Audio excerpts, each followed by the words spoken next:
think it's cool that you guys are on board with my idea. Totally. Yeah. Exciting. But okay, so what are we looking at?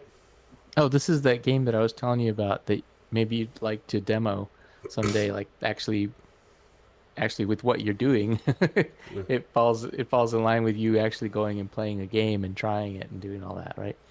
But with the added bonus that you Oh, actually can is influence it it. over here? Yeah. There we go. It's what's playing on my share screen. Yeah. So this is an example of the kinds of landscapes that you could create for you, because what this game does is it allows you to make games that other people play. So it's a game that allows you to make games. Okay. So, um, kind of some of the ideas that that we were talking about with D&D was the ability to actually go in and use tools and have tools to play a game, right? But I started thinking, hey, this actually is a great idea for an actual game.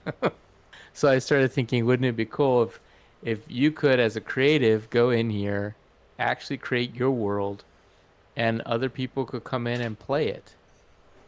And Okay. there's some much more advanced tools out there that lack this ability, which is to be able to create your own landscapes quickly and do amazing stuff with it, and set rules and things. So a lot of this is going to be um, this right here. This screen that you're seeing is it's like the lobby, when you're Mm-hmm. going to play the game. But it does a great job of randomly creating landscapes that people could actually make.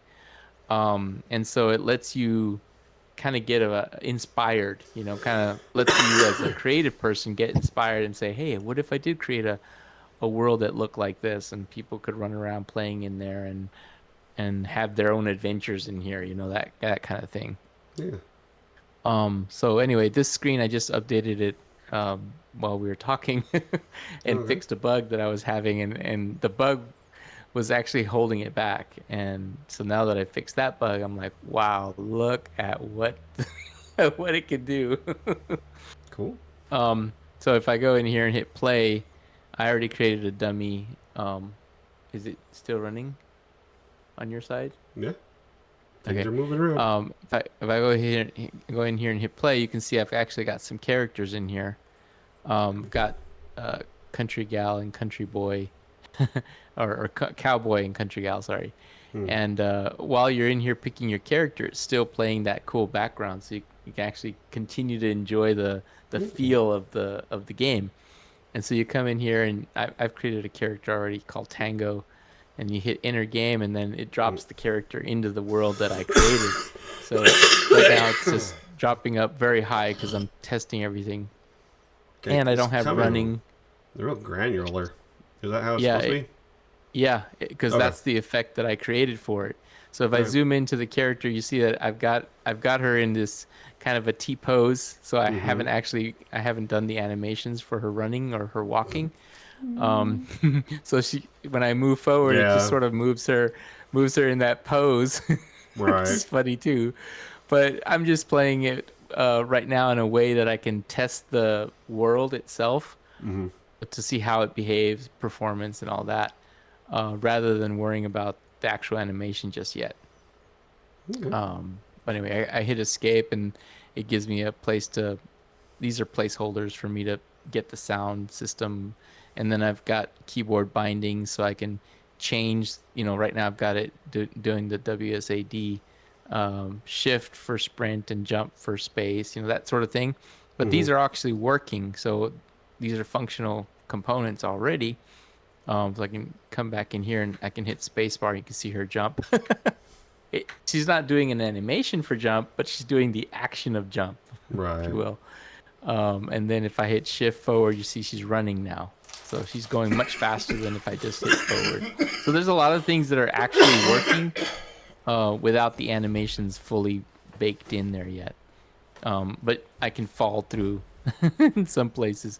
So I need to make it so that there's limits to where you can go.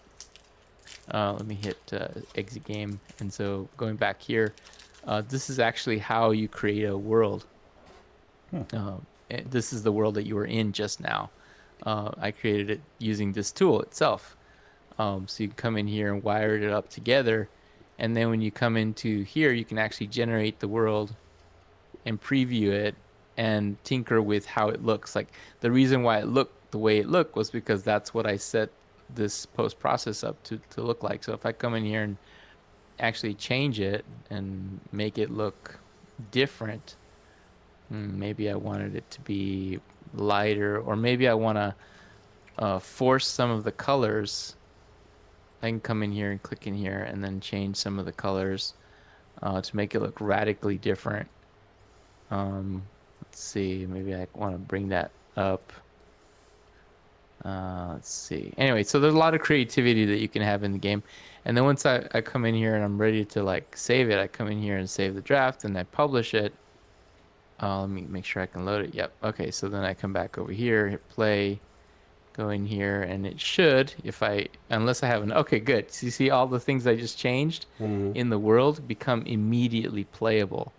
So that's something that doesn't exist. Or right now, when you're playing other people's games, they have to go through a whole pipeline anytime they make any change, right? But in here, you can make all the changes you want and instantly becomes playable. So I think it's going to be really fun. I'm already having a lot of fun just testing it out and seeing it all come together. So I'm sure it's going to be a blast. Kind of feels like you're gamifying a learning tool in a way. Yeah. Yeah. So there's a bit of education element. Yeah. Oh, for sure. Because most of the time when you're looking at a game, you're just playing what somebody else made. This actually gives you the ability to make your own stuff in the game. Like I have a building maker. Like this, I just showed you the terrain maker. If I go back out, go back to the building master. Here, this tool lets you make a whole building. So you can actually come in here and just click away in this area. And you can create, your own building essentially, with a 3D view. And then the idea being that once you go through here and make your building, you'll be able to create a findable item in the game. So the idea is you can have like what are these called? Like scrolls. You know how in some games you go through and you discover a scroll, and then that scroll gives you an ability to do something like a skill or something, right? Well, with buildings, you'll be able to define your building, and then turn it into a scroll and drop it into the game, and then people can find it on your game as an item, and then you would be able to use that item to build a building that you designed in the game. So everything is going to be like in the game where you can build whatever world you imagine, and then people discover parts of it and start implementing it into the whole game. This also kind of feels like the next step. What you're doing is kind of like the next step of RPG Maker. Yeah. So. Yeah, I liked a lot of the things that they were doing. It had a lot of creative potential, and I kind of hope that I can build as much customization into it and build customization as part of the game. So you as a player have a lot more life capability in the game, because you can become a dungeon master, a building master, a game master, and that opens up or unlocks different capabilities in the game where you can actually build the game, different facets of the game itself as a player. And then, in the game economy, you can actually either sell your item, because you can come in here, design a building that looks amazing, and then you can sell it as an item to the game master's store. So there's going to be a store component that, as a game master, you can place into your game, and you can assign a store clerk to it. There's going to have all these levels to it, and that store clerk can have a list of scrolls that people have either found in the game or created in the game, and then they can offer it for a price. If they want to have a cool sword or something that was designed in the game. So it creates this economy and it creates this depth to the playability of the game. And I can imagine just it growing to like this really fun place where people can like share ideas and have really weird constructs and stuff going on. And it's just I'm excited to see what happens when I put all these pieces together. Cool. Yeah, I yeah, do yeah. have an interesting question. Is this something? Because I haven't recorded what you're talking about. Oh yeah, Um, totally. I'm totally fine talking about it. Yeah, okay. Then I yeah. might cut this particular part out and make a little A plug separate video. thing. Cool. So, Yeah, yeah. And I can uh, give you early access to this too if you want to play with it and figure out how you would present it and all that. So just let me know. admittedly, I get lost with uh, how much options they give me in what is it called? Planet Zoo and Planet Coaster. Hmm. This is even more than that. So part of me would be like, This it's is sort of fun. well, Yeah.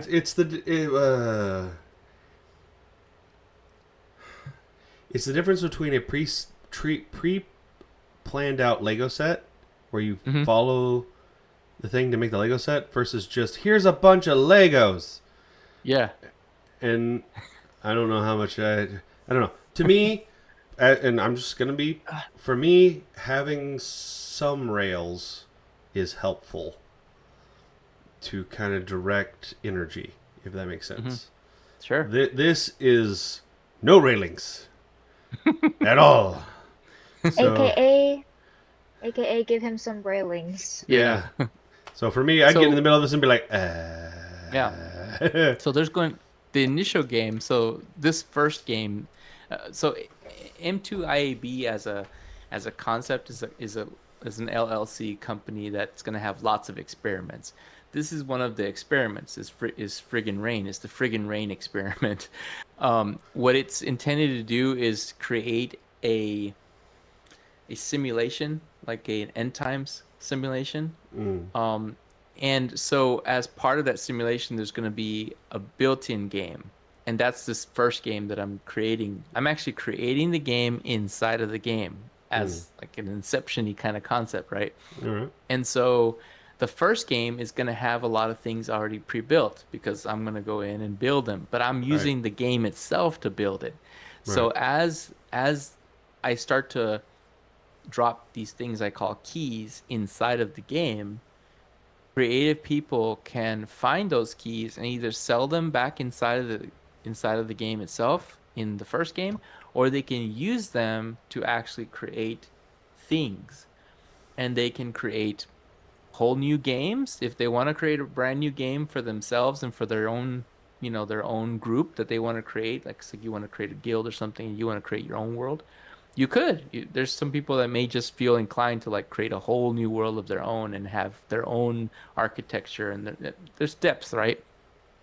Or you may tag along. You may go into somebody else's game and say, "Hey, oh, I want to build a building. I want to build buildings in this game." Well, you might want to be that persona that goes and does that. Or you may want to just create gear. Like maybe you want to create some custom gear, some like weapons or something, and you want those weapons. Or maybe you don't want to create anything and you just want to go in there and play and then find stuff that other creative people have created and dropped into their games, right?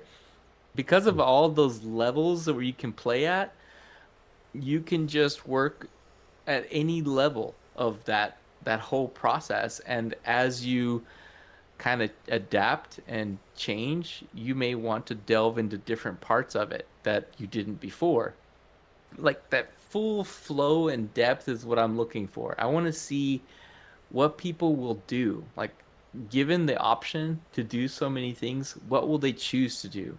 Will they choose to play at and at what level? Or they will simply be creative people, because some people play differently. Like some people play farming games. Why do they do that? Why do they go in and click a button every day to see their carrots grow? Like I want to get to the point where I understand what are people doing when they do that? Where do they find the joy? Like where do they find their interests lie? And I want to create a space to look at that, to see the differences of how people play, and yet they can all live in the same space. I'm essentially recreating this world. Hmm. I'm essentially I was about to creating say Yeah.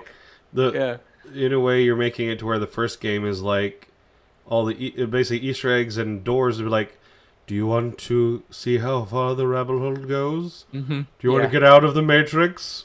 Yeah. You know, this is Yep. that first game's like you're playing a game, but hint, hint, nudge, Yeah. nudge. There's something outside of this. Mm. That's right. That's right. Now, one warning: you give people the ability to shape whatever they want to shape, you're gonna get some shapes that are Are odd.